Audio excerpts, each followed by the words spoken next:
Ayan guys, gumawa muna ako ng lechon roll. Tinalian ko muna ng straw kasi hindi pa dumadating yung aking panali. Pero mamaya papalitan ko ito kapag dumating na. Ayan oh. Bali ito yung 2 kilot kalahati. Ayan, pisngin ng baboy lang ang to. Pisngin ng baboy. Yung ginawa ko. Ayan, binalit ko na. Nilagyan ko ng tanglad. Nilagyan ko ng sibuyas na bunga. At saka yung bawang, tapos nilagyan ko ng dahon ng sibuyas, bay leaves, at saka konting asin. Pinahid ko lang, tapos ngayon imamarinate ko ng ganito yan. Ilalagay ko to sa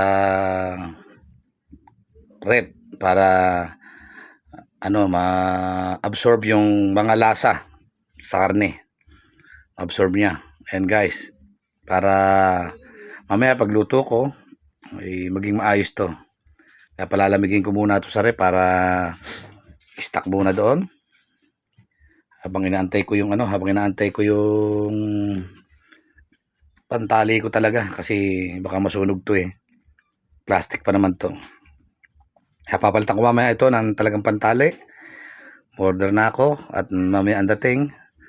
Kaya mamaya ako na ito iluluto. Ayan guys, kung gusto nyo gumawa kaysa bumili kayo ng luto na mahal.